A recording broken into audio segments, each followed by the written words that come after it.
Aquarius and Pisces. Fun. So, I am an Aquarius. My sun is in Gemini in the house of Aquarius, and in my astrological studies, the house placements I find are just as important as the planetary placements, which is really a remarkable thing considering the house placements is all about the angle of the Earth's rotation in which these planetary placements are affecting us. But anyways, a whole other conversation. So I have a lot of experience with this because one of my really great, wonderful friends from childhood has sun in the house of Pisces, and I've had the great pleasure of knowing a couple Pisces over this lifetime. But in any case, so where to begin? Where to begin? Let's see. The first thing that comes to mind is you have two signs that are very, very different in a lot of ways, and yet are incredibly, in some ways more than any of the other 10 energies of the zodiac, are more in tune with each other and more able to gain from each other in some ways than any of those other signs. The reason that both of these phenomena exist is because Aquarius is a fixed air sign.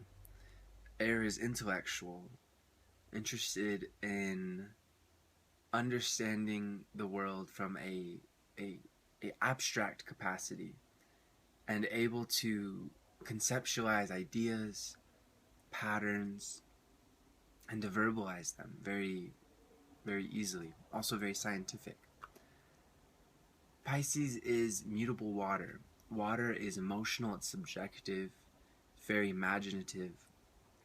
And Aquarius is imaginative in its own right, but it's more of a visionary imagination, whereas Pisces is a vivid, colorful,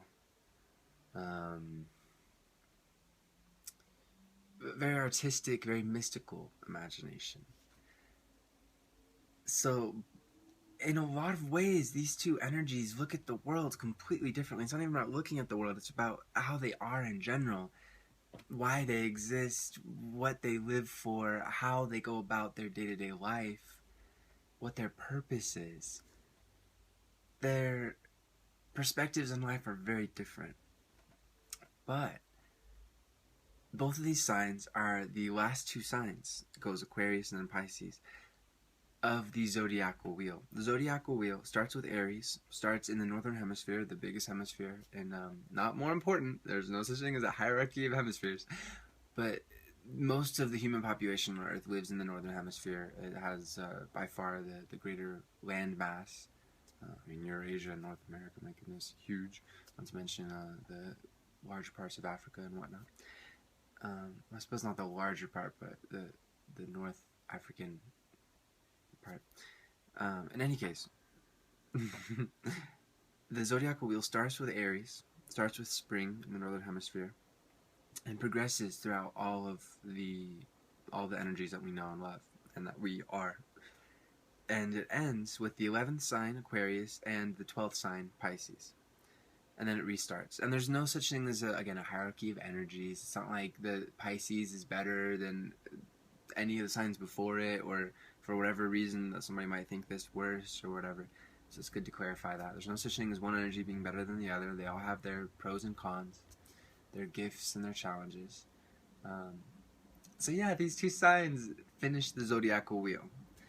And it's very interesting to note that even though Aquarius is air and fixed, and Pisces is mutable and water, because of them ending this cycle, they have more in common in some ways, in some key ways, than Aquarius will find with the other air signs, Gemini and Libra, or Pisces will find with the other water signs of Cancer and Scorpio.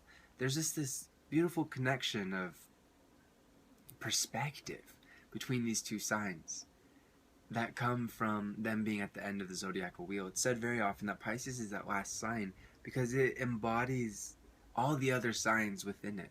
Hence why Pisces are able to be so unconditionally loving and understanding and capable of just such great depth of feeling and just empathy for others, sometimes to their detriment, and that's challenging. And we'll get to how Aquarius helps with that. At the same time, Aquarius being the 11th sign, it may not have the emotional, and again, we're talking about sun signs here. It's very possible for a Pisces individual to have Mercury in Aquarius, Venus in Aquarius, or much less likely, but still very possible, Moon in Aquarius, rising Aquarius, a very prominent Aquarian energy. Just as with Aquarius, being that they're right next to each other, Aquarius is very possible, very likely, to have Mercury in Pisces, as my dad. My dad's in Aquarius, with Mercury in Pisces. Or the Aquarius can have Venus in Pisces, like my mom. So it's very common, and indeed, usually, these two individuals have one or the other. Not always, but it's very possible.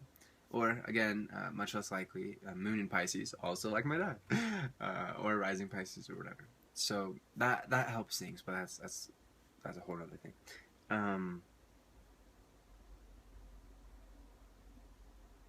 Oh man, where were we going from there?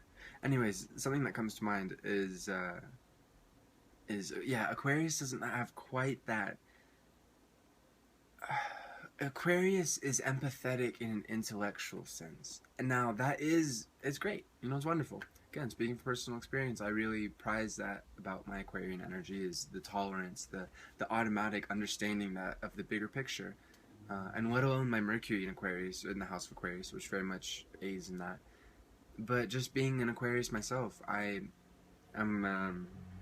actually been really surprised in this life at how people can be so intolerant of others, so unscientific, and not keen to understand the world in as objective and as broad way as possible.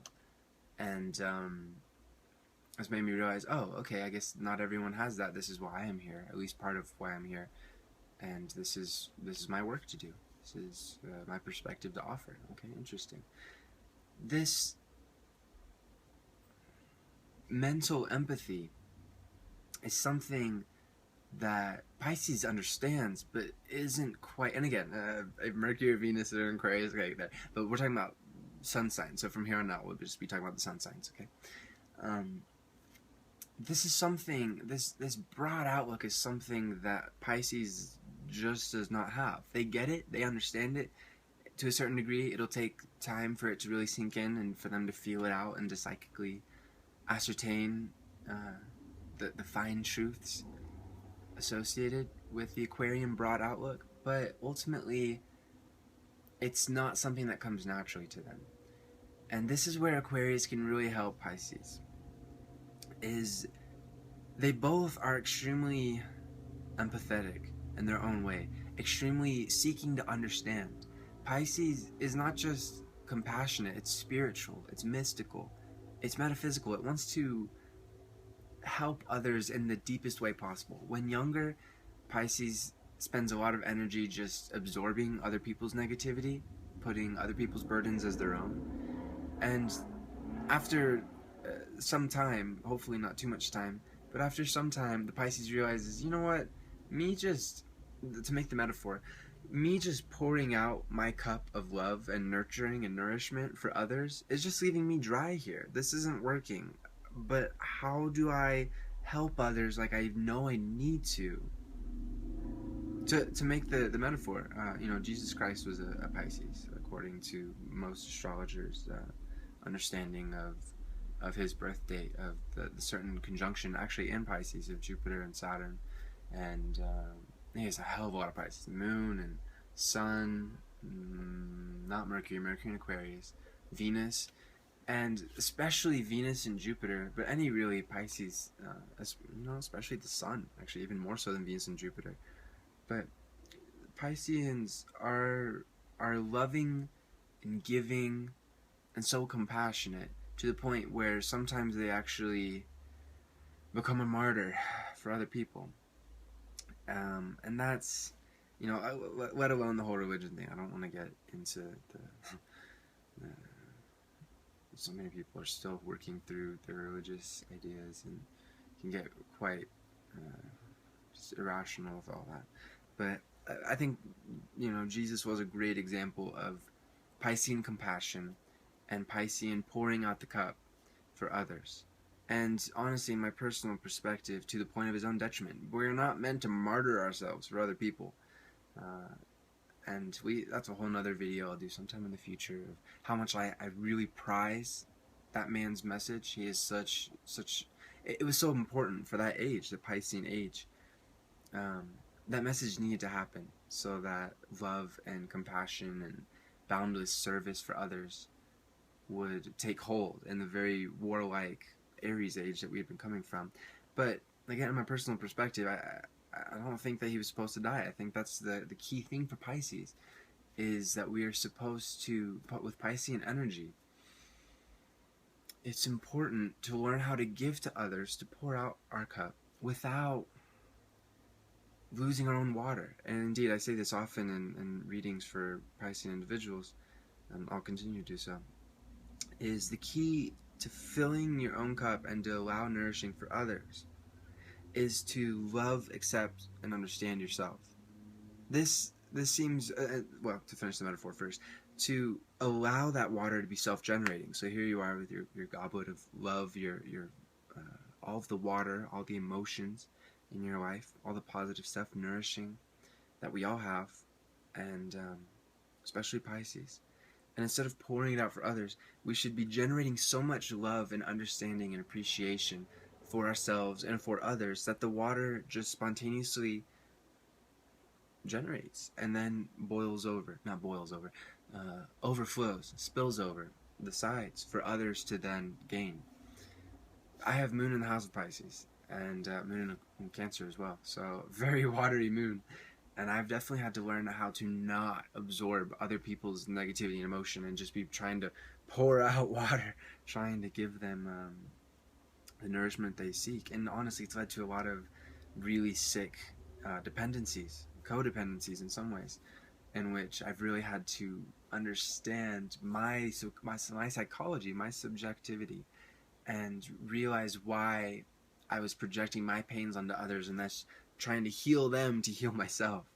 And for Pisces moon or Pisces sun, it's really important to learn how to let the water overflow, to not be the martyr for other people, but still live a life of service. And you can easily do that and not sacrifice yourself. Now that's where Aquarius comes into play. Is Aquarius, for all of their empathy, for all of their humanitarianism, for all of our love and tolerance for the world, we are not going to sacrifice ourselves for other people. And that is a positive thing, despite, in my perspective, despite what we've been taught for the last 2,000 or so years. We are meant to all be individuals, unique, eccentric in our own ways. And going into the Aquarian age, this is interesting. I hadn't thought of this before making this video, but really we're talking about going from one age, the last 2,000 years, the Piscean age, to the next 2,000 years of Aquarius, the Aquarian age, a very real cosmological cycle. This does not mean, my dear Pisces friend, that Pisces is somehow left in the dust or not as important. No, that's not it. If anything, the last 2,000 years has made Piscean energy all the more important to help steer this world into a more open, egalitarian, equal, tolerant society, more loving. And this relationship, on the microcosmic scale of an Aquarius and a Pisces helps make this shift for both people. Because, like I was saying, Aquarius can show Pisces how not to sacrifice themselves, but still have this vast, infinitely vast, empathetic love for others. But Pisces can teach Aquarius the lesson that is just as important, which is how to have empathetic love and actually apply it. And as an Aquarius, I've felt this, and all Aquarians feel this at some point in our lives, in which we have all this ideal, this abstract idealism, this understanding of humanity as a whole, and we really are like, yeah, being human is great. I love humanity. I love this world. This is the human world, and just waxing poetic for ad nauseum of how wonderful it is to be human. And then you enter in a loved one for the Aquarius, and they get cold. It's a sad irony that we all us Aquarians need to work through, is how to apply that idealism concretely and in the real world. And ironically, Pisces being the water sign that it is, they can have their challenges with learning how to apply their love concretely as well, but at the end of the day, they are much closer to being able to do so than Aquarius is in a lot of ways. Again, an evolved native of either somebody working from the higher levels of being self-actualized and balanced, and again, I use that keyword loving, and I would just like to go into that real quick. To finish up real quick. A higher native of either of these signs is going to understand how to, and both these signs need to learn this, how to be loving on a vast level while still being free to be their own individual and not martyr themselves either in literally or in sense of identity or in sense of emotional contentment for their empathy. So anyways, let's go back to the whole loving thing. This, as I've said in a couple of videos, this seems like this, nice hippy dippy, and I love the hippies, it's wonderful, but one of the reasons that the 60s, well, first of all, the 60s was the beginning, Uranus and Pluto conjunct, beginning of a vaster cycle of change for humankind. And so it was really unrealistic to expect all the change to happen in just a span of really, 3 years, 67, 68, 69.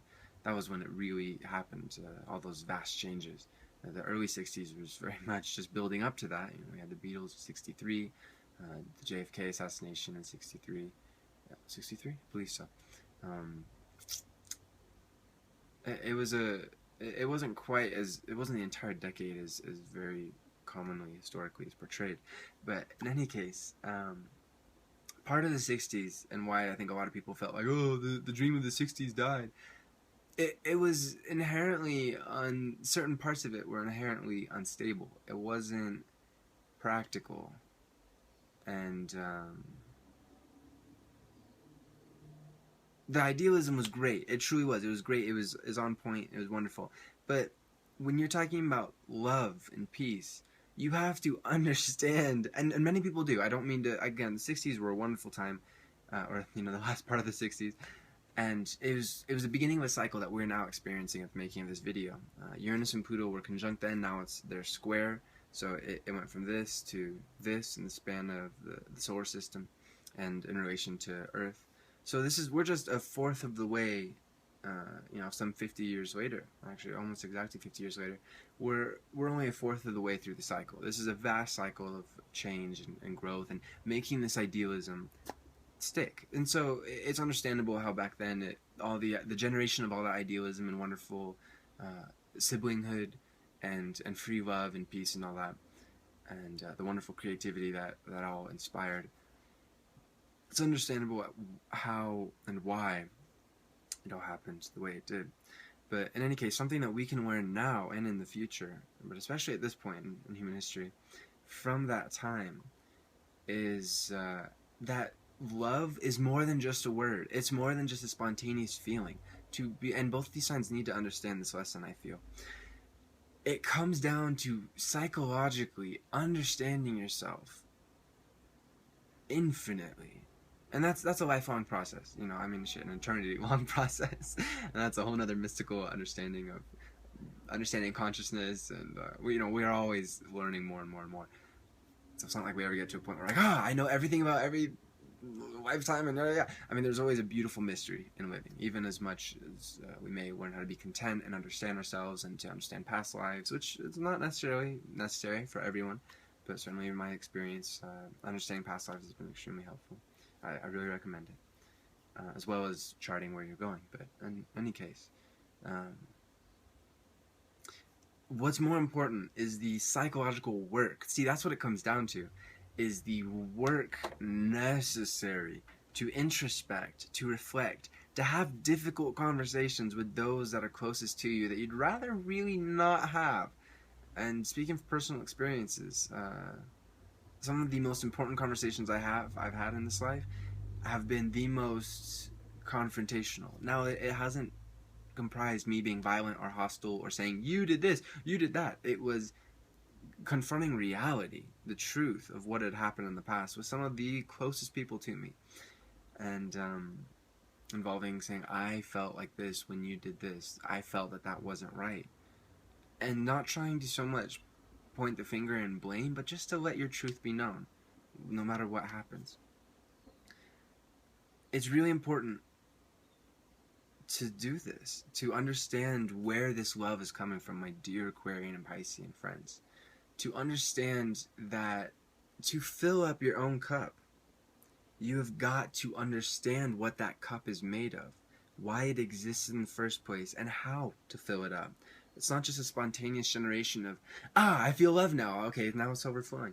It's not about that. It's about, again, doing the psychological work necessary to be able to understand what makes you tick, what makes you content, and how you can express that contentment out in the world through your passions, through what you love to do. Which, considering these two signs, is going to be very vast in scope indeed.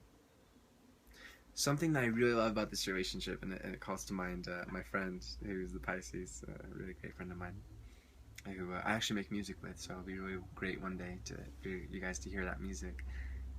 But in any case, both are very psychologically inclined, and my friend doesn't have hardly any Aquarius energy. So this is just coming from her Piscean side, and in part. Again, Pisces isn't just about giving out love and compassion. It's about making meaning out of life, finding purpose, and finding the higher truth that is ever elusive and yet always pulling you in the right direction, pulling you on the right path. Aquarius is doing the exact same in their own way, but in a more mental understanding, a more erratic, but both these signs are quite erratic, at least seen from the outside. For the first 10 signs, they look at these two individuals like, these people are far out there, they're just gone. But for the Aquarius and the Pisces as individuals, they know.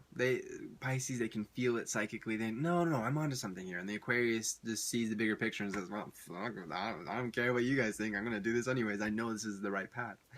And a quick foray into why this is, astronomically speaking. Aquarius and Pisces are ruled by okay, so first Aquarius. Aquarius is ruled by Saturn and Uranus. And Uranus is said to be the only one, and in studies this very much shows to be true, said to be the only one that rules, no, I'm sorry, the Aquarius is said, damn it, Uranus is said to rule predominantly only Aquarian energy, whereas Saturn rules both Aquarius and Capricorn. Hence why they have a lot of stuff in common, but you add that Uranian element, and Capricorns are like, this person's crazy, this person's out of their mind. This person who seemed so stable and so Saturnian like me, and so able to work for the good of society in a very honest and hardworking and disciplined fashion, they just went off the deep end. That's where Uranus comes in.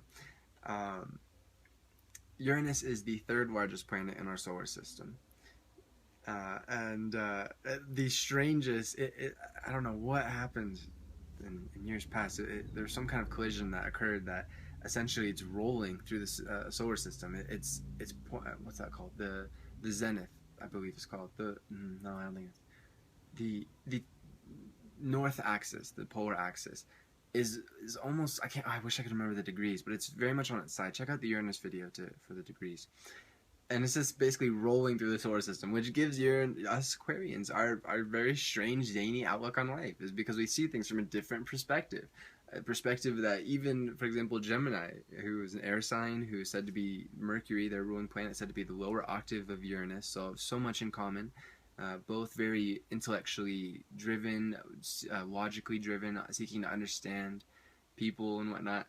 They look at Aquarians, and they're just like, what the fuck are you thinking? Seeing that there's a method to the madness and that there's logic in what seems like chaos, but still just going, what? So that's Aquarius for you. Now, right next to Uranus, the fourth largest planet in our solar system is Neptune. Neptune is said to be the only I keep having linguistic troubles with this. Pisces is said to be the only predominant energy of Neptune. Now, Pisces is said to be also ruled by Jupiter, hence why Sagittarians and Pisces very much have a lot in common. They may not always get along. They are square to each other, one of fire, one of water.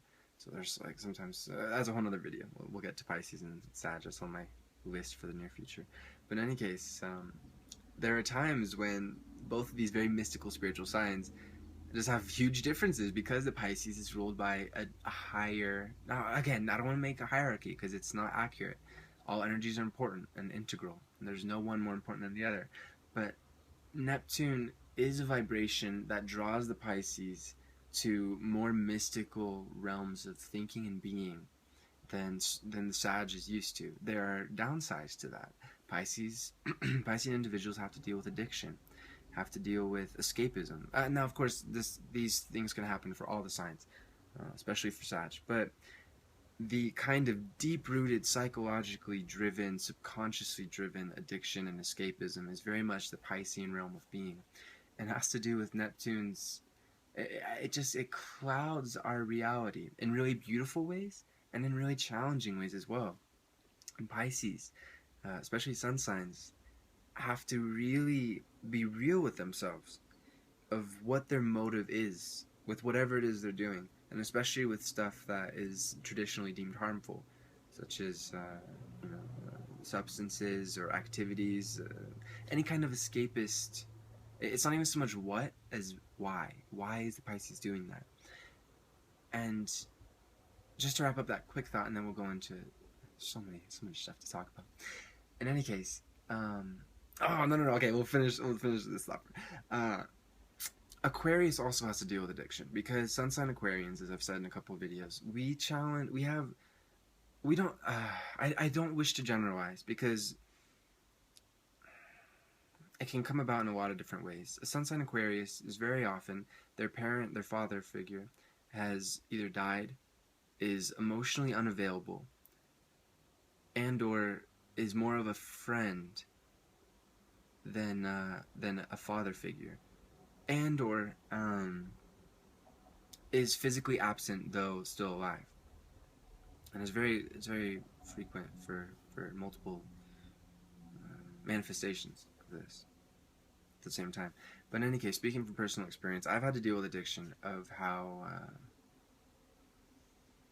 and part of it is my moon in Pisces energy, moon in the house of Pisces, but that void, that void is our greatest gift as Aquarians and our greatest challenge. And for the Pisceans, this is very important to understand about the Aquarius individual. That void gives us the ability to be rebellious and unique and a little crazy in a good way, as well as a potentially not so good way. And it allows us to experiment with life, to dare to try things differently in ways that no other sign would dare, in many ways, to think the unthinkable that changes life for the better, for the entirety of humanity, the entirety of the known universe. But that void is also what makes us feel so goddamn lonely sometimes, and so cold to ourselves and others, and so distant and detached. So it's our greatest gift and it's our greatest challenge, which is, it seems like that's always the case with whatever the energy is. So addiction, just to wrap this up real quick, and then we'll go back to the planet stuff.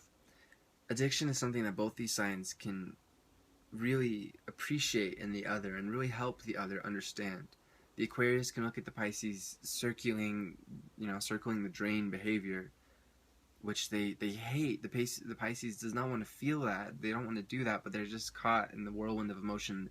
That's where Neptune's impacting them. They're going, it's vague, I don't understand what's going on. The Aquarius can come in with some really new age techniques, such as past life regression and just understanding on a psychological level that's intellectual and that really clears away the vagueness of Neptune's influence on Pisces with the Uranian bolt of understanding. That's how Uranus works, hence why the genius ideas come to Aquarius and they're like, oh, I got it, yeah, all right.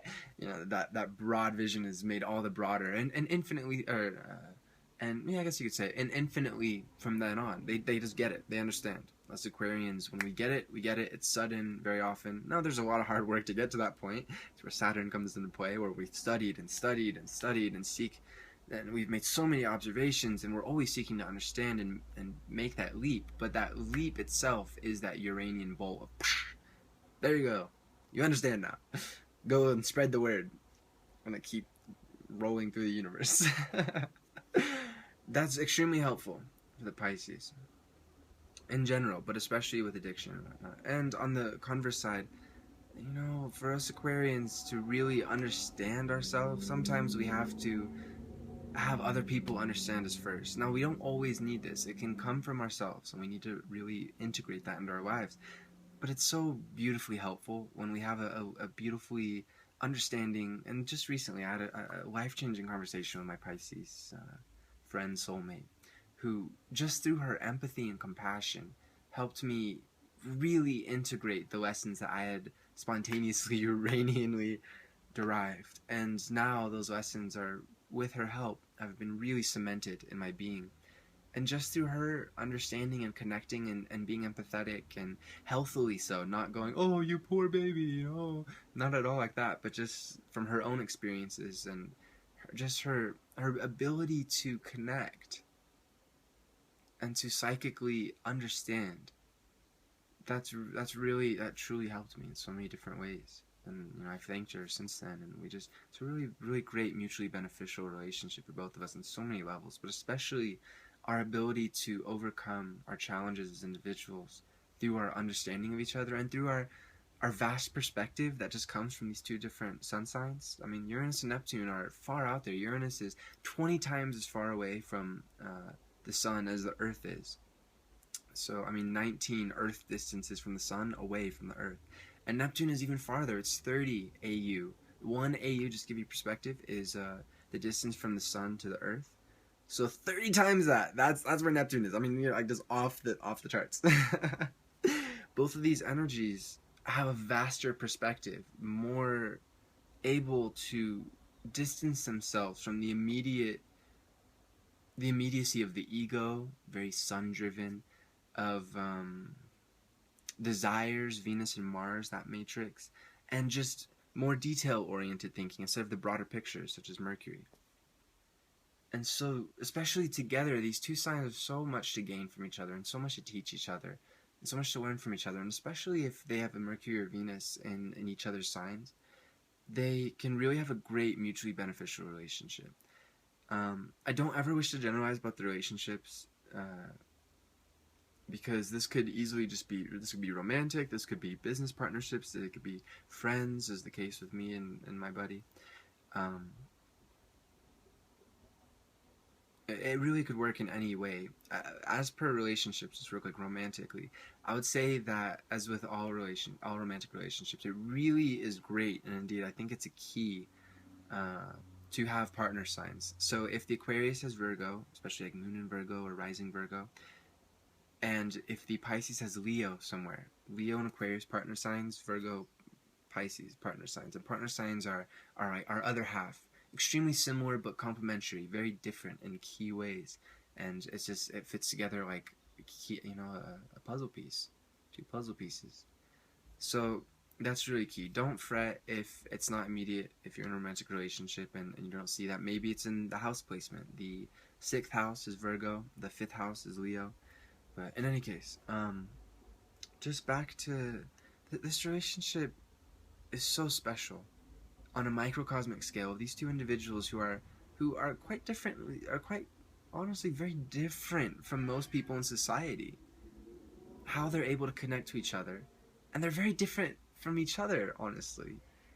But man, it's so beautiful how they have that common link that extends so deep.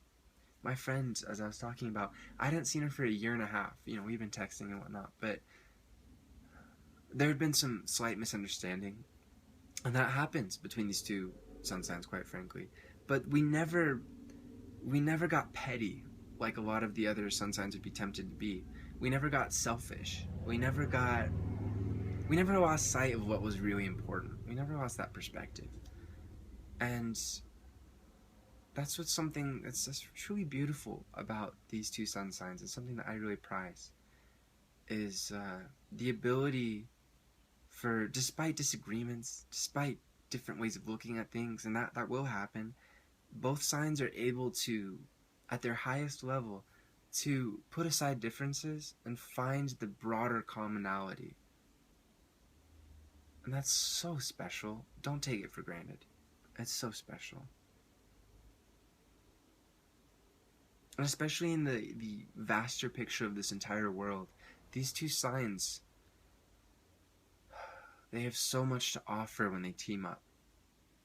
And in the future, I'm really excited for the music that we make, 'cause I know it's going to be just so psychically genius driven, and it's going to be so great. It'll be awesome. That'll be a couple years from now, maybe 3 or so years, and from then on.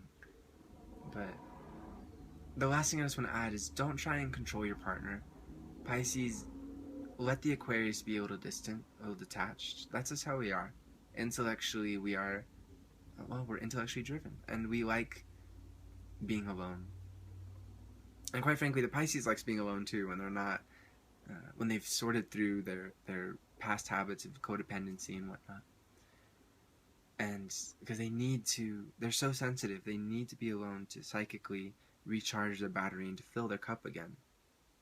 Otherwise, they just get drained, and their psychic senses go off the charts in an unhealthy way. And they're just like, oh, am I this person? Am I that person? I keep feeling everybody's emotions. I need to be alone. And Aquarius, let the Pisces be spacey. Let them go on their mystical journeys. You're not losing your friend if they haven't talked to you in a while. I had to go through that challenge with my friend. It was really, she just needed that time alone and being away from me, and that was okay. Again, as Aquarius, we're well equipped to understand that and to handle it, to give them the space they need. And just recognize both signs, guys. Just recognize that there's a truly special genius mystic in your partner, in your friend, whatever. And they embody it in a different way, but a way that's very, very complementary to your own. So appreciate yourself, appreciate your partner. Infinite love to you. Namaste.